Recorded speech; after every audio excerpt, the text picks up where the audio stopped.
దేవుని స్తుతిద్దాం ప్రతి ఒక్కరు కూడా. జాలిగల దైవమా, నీవు దేవుడివై నిత్యముగా మా యొక్క పాపాలన్నీ భరించి మా దుఃఖములన్నీ కూడా నువ్వు తీసివేసిన గొప్ప దేవుడా, నీ నామానికి మహిమ అని చెప్పి ఆరాధన చేద్దాం. అంతవరకు తెచ్చుకోవద్దు. 1000-2000 మెట్లు ఎక్కినా సరే ఆఖరికి జబ్బులు అంటుకొని వచ్చినాయండి. ఎవరు ఎంత భక్తి ఎవరు చేస్తున్నారు ఈ సంఘంలో? ఇక్కడ జరగాలి, అలాంటి భక్తి ఇక్కడ జరగాలి, ఇక్కడ కావాలి. ఎవరు చేస్తున్నారు?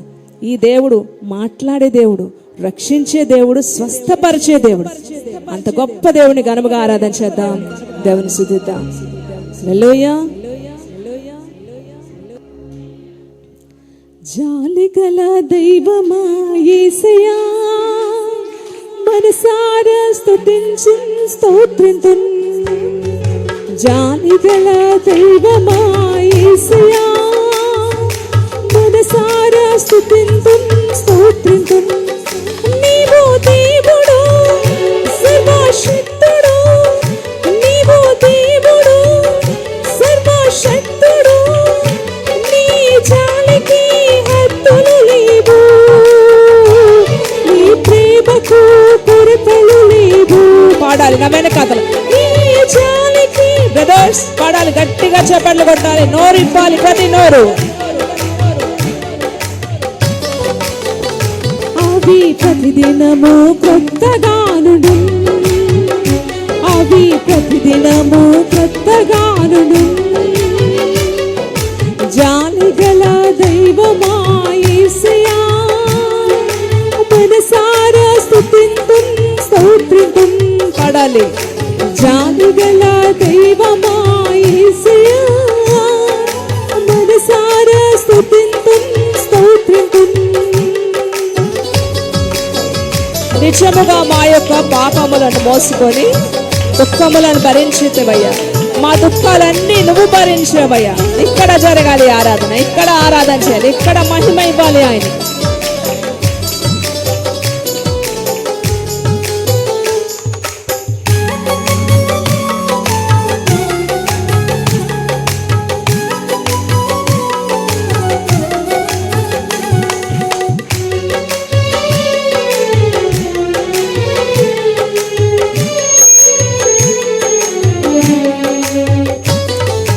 నిజముగా మా యొక్క పాపములను భరించుకో, దుఃఖములను భరించితివి అయ్యా, దుఃఖములను భరించితివి. నిజముగా మా యొక్క పాపములను మోసుకొని దుఃఖములను భరించితివి అయ్యా, దుఃఖములను భరించితివి.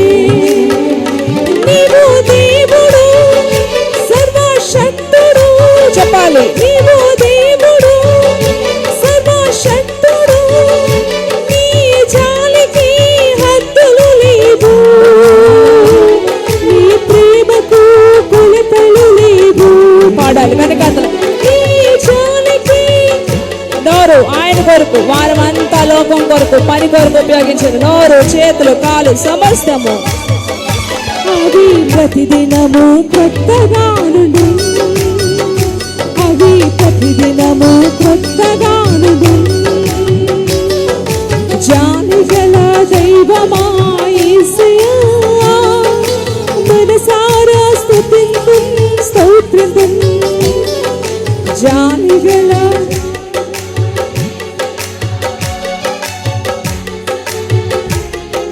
స్తోత్రింతున్.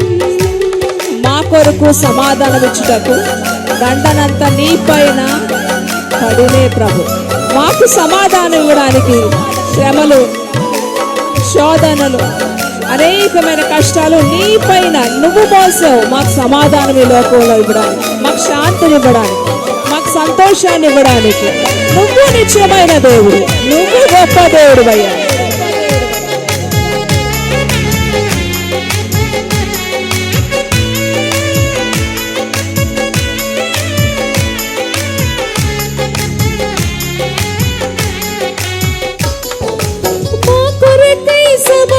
సమాధానమిచ్చుటకై దండనంత నీ పైన పడినే ప్రభు అయ్యా, నీ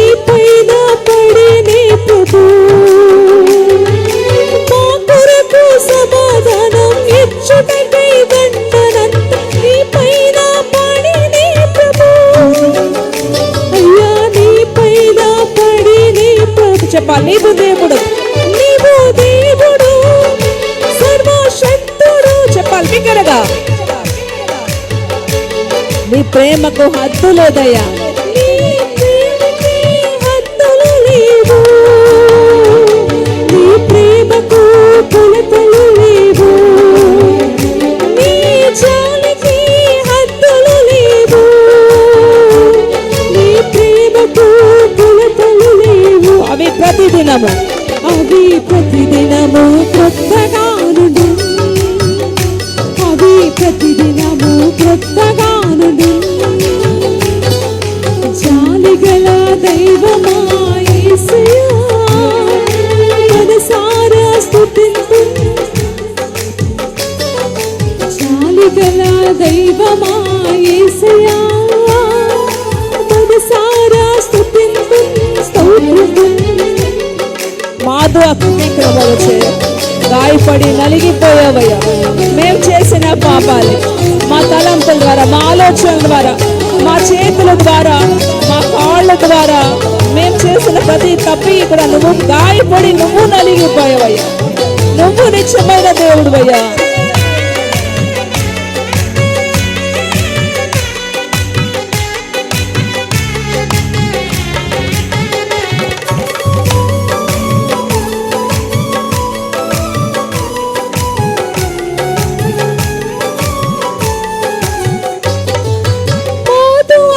గాయములచే గాయపడి నలిగితివి, గాయములచే స్వస్థమైతివి అయ్యా, గాయములచే స్వస్థమైతివి. మాదు అతిక్రమములచే గాయపడి నలిగితివి, గాయములచే స్వస్థమైతివి అయ్యా, గాయములచే స్వస్థమైతివి. నీవు దేవుడవు చెప్పండి, మీరు చెప్పండి బ్రదర్స్. నీ ప్రేమకు నీ జాలికి హద్దులు లేవు, నీ ప్రేమకు కొలతలు లేవు, నీ జాలికి హద్దులు లేవు, నీ ప్రేమకు కొలతలు లేవు. అవి ప్రతిదినము క్రొత్తగానుండు, అవి ప్రతిదినము క్రొత్తగానుండు. జాలిగల దైవమా యేసయ్యా మనసారా స్తుతింతు స్తోత్రింతు. జాలిగల దైవమా యేసయ్యా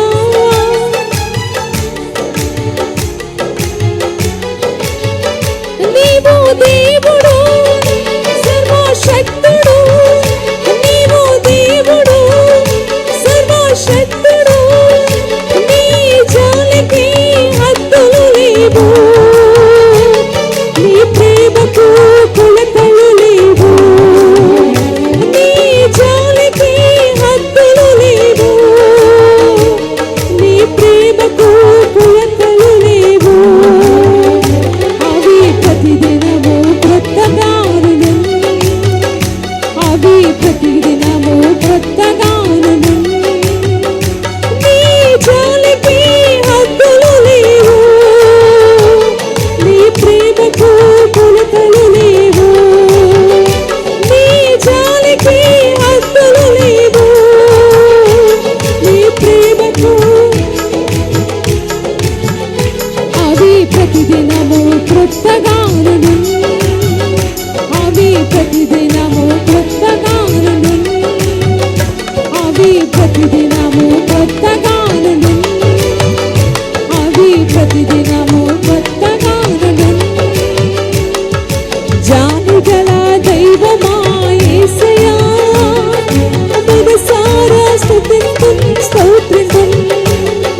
జాలిగల దైవమా యేసయ్యా మనసారా స్తుతింతు స్తోత్రింతు. నీవు దేవుడు చెప్పాలి ఇంకా.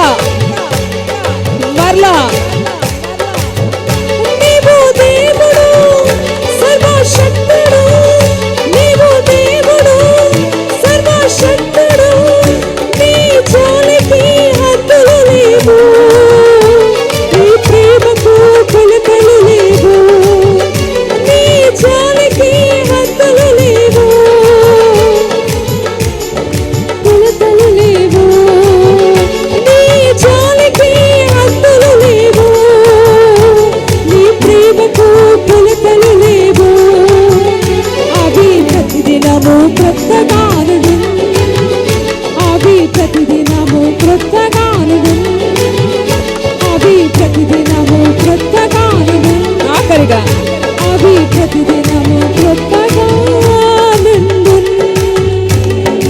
గట్టిగా చెప్పండి కొద్దిగా ఉంచుదాం, గట్టిగా చెప్పండి కొద్దిగా ఉంచుదాం. ఆయన జాలికి హద్దు ఉందండి, ఆయన ప్రేమకి కొలత ఉందండి. అలాంటి ప్రేమ అగాపే ప్రేమతో ప్రేమించారు. హద్దు లేని, కొలత లేని, కొలవలేని ప్రేమతో ఆయన మనల్ని ప్రేమించారు. మరి మీరు మీ ప్రేమ ఎంత ఆయన పట్ల ఉందో మీ ఆరాధనలోనే తెలిసిపోతుంది, మీ ప్రార్థనా జీవితంలోనే తెలిసిపోతుంది, ఆయన సన్నిధిలో మీరు ఆయనకిచ్చే విలువలోనే తెలిసిపోతుంది. మీరు ఆయనకిచ్చే విలువలో మీ ప్రేమ కొలత ఎంతో తెలిసిపోతుంది. ఏ విధంగా ఉంది మన ప్రేమ కొలత? కొలిస్తే తూగుతుందా అండి? తూగుతుందా, తేలుతుందా? మీ ప్రేమ ఆయన ప్రేమ కొలతలు వేస్తే, తూకం వేస్తే తూగుతుందా? తేలిపోతుంది. అంత భక్తి ఉంది మనలో ఈరోజు కదా. ఎంత టైంకి వస్తున్నాం? ఎంత వర్షాకాలమైనా కష్టమే, ఎండాకాలమైనా కష్టమే, చలికాలమైనా కష్టమే. ఏ కాలం కావాలి దేవుని ఆరాధన చేయడానికి? ఏ కాలం వస్తే దేవుని ఆరాధన చేస్తాం? వర్షాకాలమైనా ఉద్యోగం వెళ్తాము, చలికాలమైనా పరిగెడతాం, ఎండాకాలమైనా తప్పదు కదా. దేనికి? జానడ పొట్ట పోషించుకోవడానికి 7 రోజులు 7 రోజులు కష్టపడతాం.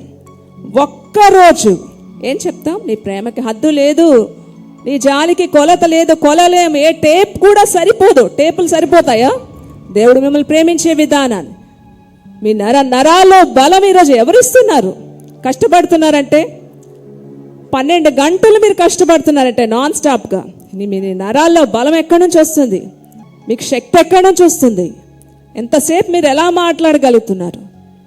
ఇంత తెలివి ఎక్కడి నుంచి వస్తుంది? టేప్, ఏ టేప్ సరిపోద్ది ఇవన్నీ కొలవడానికి? కానీ ఆదివారం మీరేం చేస్తున్నారు? మీరు ఆయనకి ఏం చేస్తున్నారు? మీ యొక్క ప్రేమ, మీ భక్తి కొలిస్తే అసలు కొలడానికి సరిపోతుంది. టేపులు కూడా అవసరం లేదు. ఎలా ఉంది మన భక్తి? అన్నీ ఆయన పొందుకోవడమేనా? ఆయనకి మనం ఇచ్చేది ఏమైనా ఉందండి? మోకాళ్ళ మీదకి వెళ్ళిన ప్రతి ఒక్కరు కూడా మరొకసారి దేవుని స్తుతిద్దాం.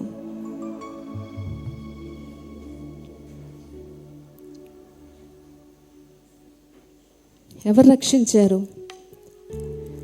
జబ్బులు డబ్బులు పోయే వరకు ఉండకుండా దేవునిగా ఆరాధన చేయాలి. చాలామంది ఈ కార్యం జరిగితే మేము కలిసిపోతామండి అంటారు కదా. దేవుడు నాకు ఈ కార్యం చేస్తే, దేవుడు నన్ను రక్షిస్తే, దేవుడు నా అప్పులు తీరిస్తే, దేవుడు నాకు పెళ్లి చేస్తే, దేవుడు నాకు బిడ్డల్ని ఇస్తే దేవుడిని విడిచిపెట్టమంటారు. అంతే, 2 నెలలు అయితే మరి కనబడరు. ఏదండి ప్రేమ? ఇలాంటి వాళ్ళందరూ కూడా ఒకానొక రోజు వచ్చినప్పుడు శిక్షను అనుభవిస్తున్నారు. అరే అప్పుడు తప్పు చేశాం, ఇప్పుడు శిక్ష అనుభవిస్తున్నాం. అంతవరకు తెచ్చుకోవద్దండి. దేవుని యొక్క ప్రేమ ఎంత గొప్పదో ఆయన శిక్ష కూడా చాలా కఠినంగా ఉంటుంది. ఆయన ప్రేమించిన వారినట ఆయన శిక్షిస్తాడట. అందుకే మంచి కాపరి తన గొర్రెల కోసం ప్రాణం పెడతాడు. తప్పు చేస్తే శిక్ష పడుతుంది. శిక్ష పడిన తర్వాతే మళ్ళీ దేవుడు ఎక్కడున్నాడో మనకు కనిపిస్తాం కదా. దేవుడు ఎక్కడున్నాడో కనిపిస్తాం. ఎందుకు ఈ గర్వం అహంకారం మనిషిలో ఎందుకు వస్తుంది?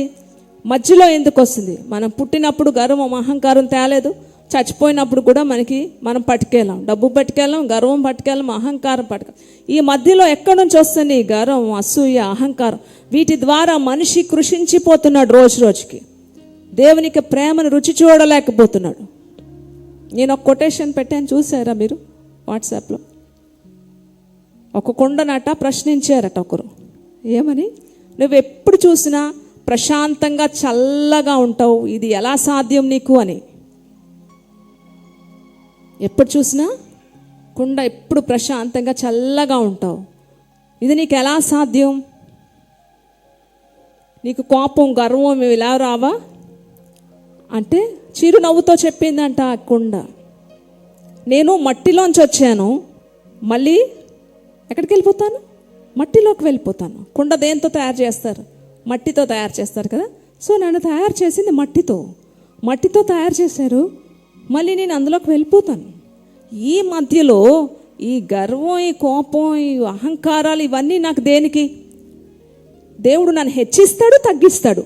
పేదరికంగా ఉంటాను, ఒకరోజు దేవుడు నన్ను కనికరించినప్పుడు నేను గొప్పవాడిని కూడా అవుతాను, గొప్పదాన్ని కూడా అవుతాను.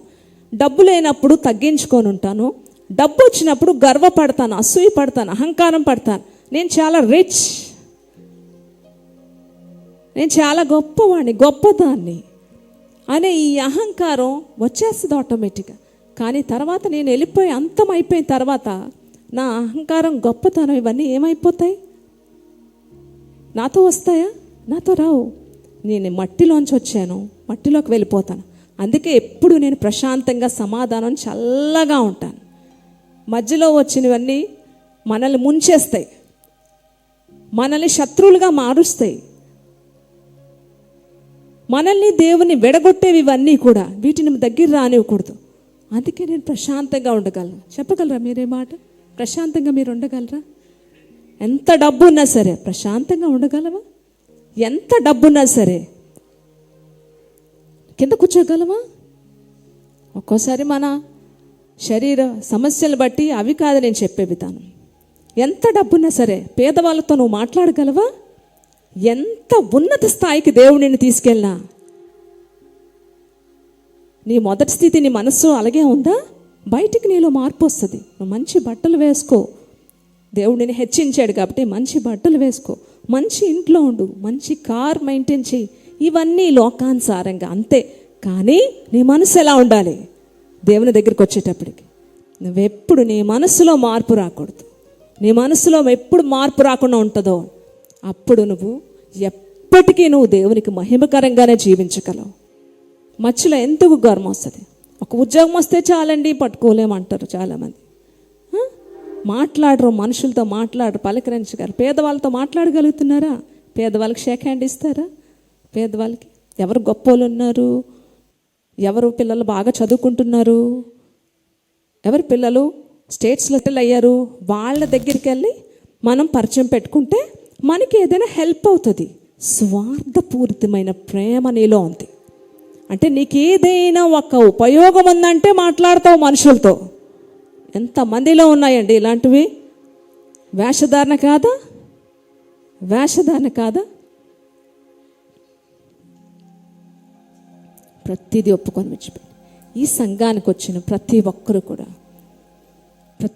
కూడా మీరు అలాంటి వాళ్ళని నేను చెప్పట్లేదు. మంచి మనస్సు కలిగిన మనుషులు ఇక్కడ ఉన్నారు, అందరితో ప్రేమిస్తారు. కానీ నువ్వు ప్రేమించినా, నువ్వు మాట్లాడినా, నువ్వు ఏదైనా చూపిస్తున్నా అందులో ఏవైనా స్వార్థం అనేది ఉందా? ఏదో అవకాశాన్ని బట్టి నువ్వు ప్రేమిస్తున్నావా, మాట్లాడుతున్నావా? నిస్వార్థంగానే నువ్వు మాట్లాడుతున్నావా? ప్రతి దాన్ని కూడా ఒక్కొక్క రాయ తూకంలో దేవుడు వేస్తుంటాడు. ఇవన్నీ చాలా లైట్ తీసుకుంటాం కదా. చిన్నవి ఎవరు పట్టించుకుంటారు? నా మనసు ఎవరికి తెలుసు? నువ్వు దేవుని ఆరాధన చేయలేవు. ఇలాంటి మనస్సు ఉంటే నువ్వు దేవుని ఆరాధన చేయలేవు. కఠినంగా ఉంటుంది నీ మనస్సు. చూడండి ఎలా ఉన్నారో. మనం మార్చుకోవాలి. ప్రతిరోజు మనం మారాలి. మనిషి అన్నాక ఇవన్నీ సహజం వచ్చేస్తాయి. మనం మంచిగా ఉందామన్నా సాతాను మనల్ని ఏదో ఒకటి పెట్టేస్తూ ఉంటాడు. వాటి నుంచి ఏం చేయాలండి? ప్రతిరోజు అడగాలి, ప్రభువా నాలోనే చేదైన వేర్లు ఏమైనా మొలుస్తున్నాయేమో, చెడు విత్తనాలు సాతాను జల్లేసి వెళ్ళిపోతున్నాడేమో నా మనసులో, అవన్నీ కూడా తీసివేయి ప్రభువా, నాలోంచి తీసివేయ్యా, నన్ను కడుగయ్యా. ప్రతిరోజు మనం ప్రార్థన చేసుకున్నప్పుడు ఇలాంటి మనస్సే మనలో ఉండవండి. క్రీస్తు మనస్సు మనలో ఏర్పడుతుంది. మనం ఇతరులకి సువాసనగా ఉంటాం. కనుక ఈ విషయాల్లో కూడా మనం మార్పు చెందాలి. దేవునిగా ఆరాధన చేయాలి. మరొక్కసారి ఆయన పాదాలు కన్నీటితో కడుగుదామా? ప్రతి ఒక్కరితో సమాధానంగా ఉండండి. ప్రతి ఒక్కరిని ప్రేమించండి. డబ్బు మనలో అహంకారం వచ్చిందంటే ఏం సంపాదిస్తున్నావు?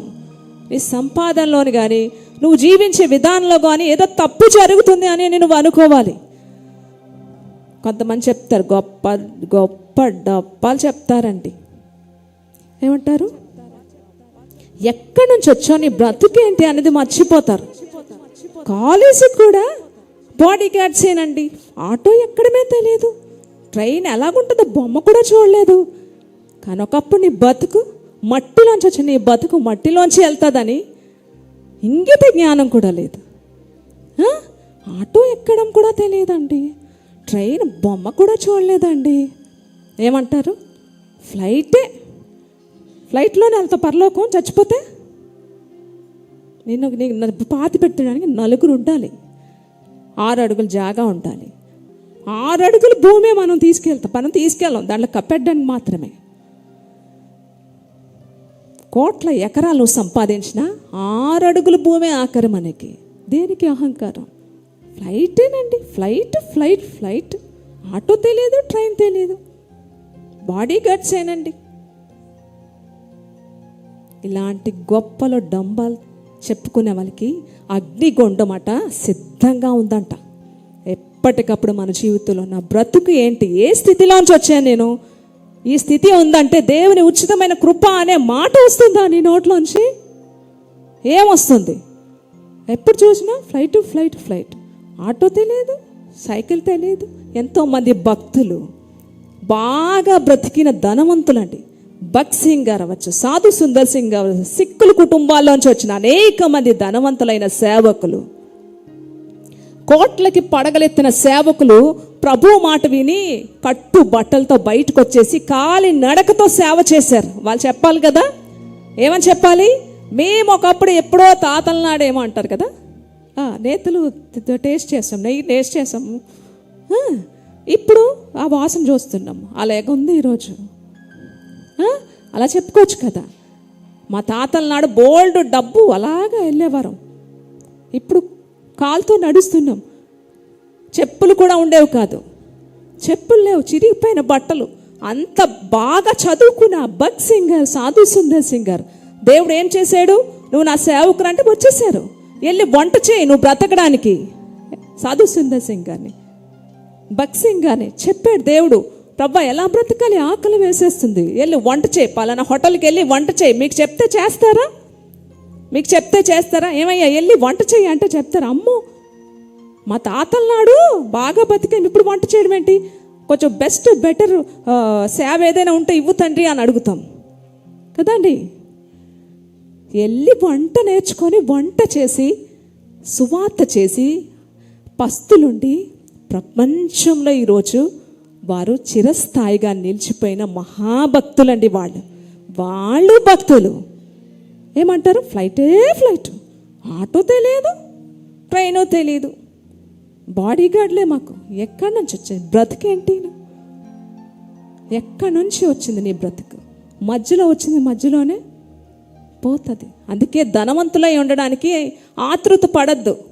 ఏముంటుందట? వాక్యం ఉంటుంది సామెతల గ్రంథంలో, దానికట్ట రెక్కలు వస్తాయట, రెక్కలు వచ్చి ఎగిరిపోద్దట. మధ్యలో వచ్చిన దానికి రెక్కలు వచ్చి ఎగిరిపోతుందట. ఐశ్వర్యవంతులై ఉండడానికి ఆతృత పడద్దు. అట్టి ఉద్దేశం నువ్వు కలిగినాను, దానిని విడిచిపెట్టు. సామెతల గ్రంథంలో విడిచిపెట్టు. అయితే ధనవంతులుగా ఉండకూడదా? నేను పెద్దవాడిని అవ్వకూడదా? నేను ఆశీర్వదించబడదు? లేదు, నువ్వు ఆశీర్వదించబడాలి. నువ్వు ఆశీర్వదించబడ్డానికే దేవుడు ఈ లోకంలోకి వచ్చాడు. నిన్ను ఆశీర్వదిస్తాడు. నువ్వు నమ్మకంగా ఉండు, మెండైన దేవుడు దీవెనలు దేవుడు తప్పకుండా నీకు ఇస్తాడు. నీ మనస్సు ఎలా ఉంది? గర్వంతో రగిలిపోతున్నావా?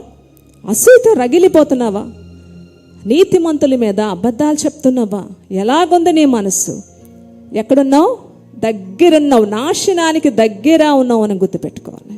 కనుక ప్రతి ఒక్కరు కూడా ఇవన్నీ విడిచిపెట్టి మనల్ని మనం తగ్గించుకొని, ప్రభా నీ కృపను బట్టి నేను ఎలాగున్నాను, ఈ స్థితి ఈ బ్రతుకుందంటే నీ ఉచితమైన కృప అయ్యా.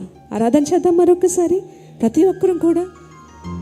కన్నీరంతా కాలం చేసిన కష్టాలన్నీ కలగా మారిన, కన్నీరంతా కాలం చేసిన కష్టాలన్నీ కలగానే మారిన, చిరునవ్వుతో నింపుతాడు నిన్ను ఒకరోజు. మనం అనుకుంటాం కదా, ఈరోజు నేనేనా? నువ్వు నమ్మకంగా ఎప్పుడైతే ఉంటావో ఒకరోజు దేవుడు నిన్ను అత్యధికంగా ఆశీర్వదించినప్పుడు నువ్వు అంటావు, నా జీవితంలో నేను ఎదుర్కొన్న ఈ కష్టాలన్నీ ఒక కలలాగా ఉన్నాయండి అని చెప్పే రోజు ఒక రోజు ఉంది. నువ్వు నమ్మకంగా ఉండు, దేవునికి మహిమకరంగా ఉండు.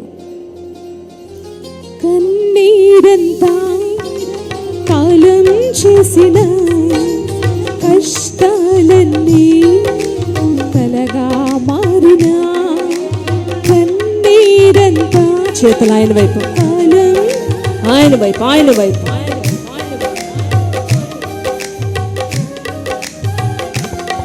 చిరునవ్వు నీ ఇచ్చిన నా చింతలే తీసిన చిరునవ్వు నీ ఇచ్చిన నా చింతలే తీర్చిన నీకే ఆరాధన స్తుతి ఆరాధన. రెండు చేతులు ఆయన వైపు. యేసయ్య నీకే ఈ ఆరాధన ఆరాధన ఆరాధన. యేసయ్య నీకే ఈ ఆరాధన. కన్నీరంతా కాలం చేసిన కష్టాలన్నీ కలగా మారినా కుమిలి కుమిలి ఏడ్వగా నేను, కుమారుడా భయపడ కురుంగిపోతూ ఉండగా నేను, నాన్న కన్నా నేను నీకు ఉన్నాను అని చెప్పిన ఈ గొప్ప పరమ తండ్రి ఎక్కడ ఉన్నారండి? ఇలాంటి ప్రేమ, ఇలాంటి దేవుడు ఎక్కడ ఉన్నాడు ఈ లోకంలో?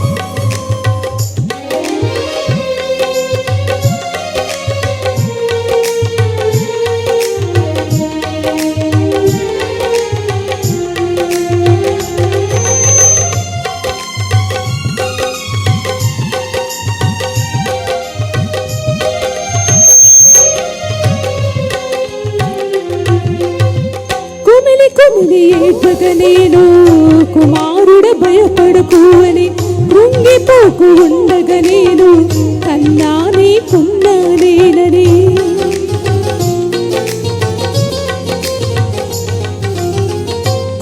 కుమిలి ఏడ్వగా నేను, కుమారుడ భయపడకు అని కృంగిపోతూ ఉండగా నేను, కన్నా నీకున్నా నేనని. కన్నీటి సంద్రంలో కలవరాల కాలంలో, కన్నీటి సంద్రంలో కలవరాల కాలంలో, కరుణతో కన్ని కలతలే తరిమి కన్న ప్రేమ చూపి, కరుణతో కన్ని కలతలే కన్ని కలతమే చూపి, చిరునవ్వు నీ ఇచ్చిన నా చింతలే తీర్చిన చిరునవ్వు నీ ఇచ్చిన నా చింతలే తీర్చిన నీకే ఆరాధన చేయాలి, స్వచ్ఛమైన ఆరాధన. యేసయ్య నీకే ఈ ఆరాధన ఆరాధన ఆరాధన. యేసయ్య నీకే ఈ ఆరాధన. ఎగరేసే సుడిగాలైనా ఎన్నడూ ఇక కదల్చకుండా, చెలరేగే తుఫాను అయినా ఎన్నడూ నన్ను ముంచకుండా, శోధింపబడిన నన్ను ఈరోజు ఈ యొక్క చులకనైన శ్రమల్లో నేను శోధించబడుతున్నాను, అగ్నితో కాల్చబడుతున్నాను, కానీ ఒకరోజు శుద్ధి చేయబడుతున్నాను నేను.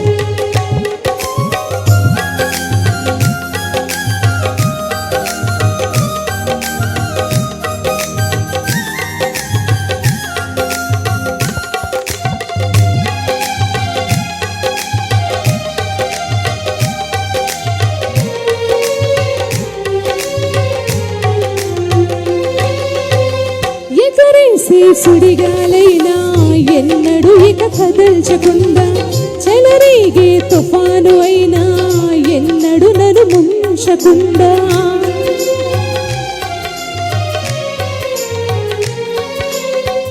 ఎగరేసే సుడిగాలైనా ఎన్నడూ ఇక కదల్చకుండా, చెలరేగే తుఫాను అయినా ఎన్నడూ నన్ను ముంచకుండా, శోధించబడిన నన్ను శుద్ధ సువర్ణము చేసి, శోధించబడిన నన్ను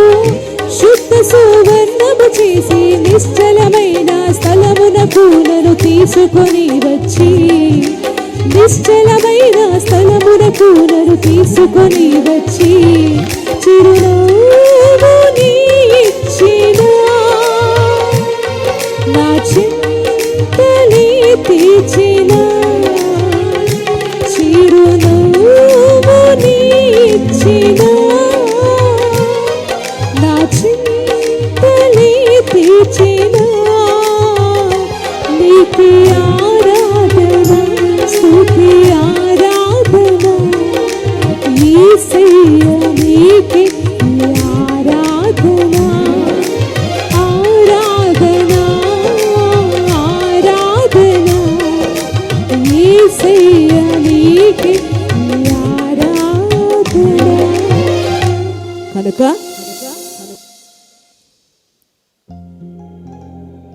ఎలా ఉండాలి మనిషి జీవితం? గర్వంతో నటించువారనట ఆయన అనపశక్తుడట.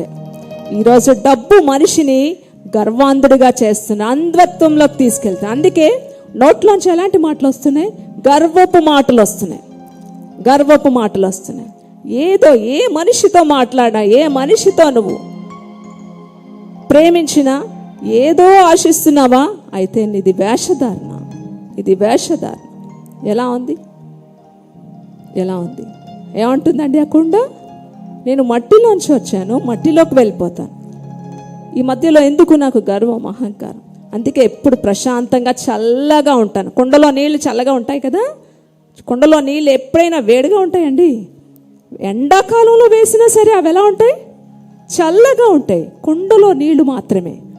ఎండాకాలం ఈ 50 degreesలోని కుండలో నీళ్ళే తాగుతారు. ఎందుకు? ఎప్పుడు అందులో నీళ్లు వేసినా ప్రశాంతంగా చల్లగా ఉంటాయి. కుండలో నీళ్లు తాగాలండి అమ్మయ్య అంటారు కదా. ప్రశాంతత, ఆ యొక్క నోరు ఎండిపోతున్నా సరే కుండలో నీళ్లు తాగితే చాలా మనం రిఫ్రెష్ అవుతాం. మనం తాజాదనం అనేది మనలోకి వస్తుంది.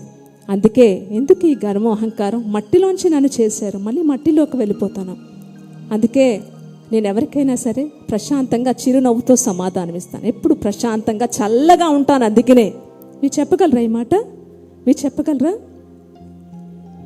కన్నీరంతా కాలం చేసిన కష్టాలన్నీ కలగా మార్చిన కన్నీరంతా కాలం చేసిన కష్టాలన్నీ కలగా మార్చిన చిరునవ్వుని ఇచ్చిన నా చింతలే తీర్చిన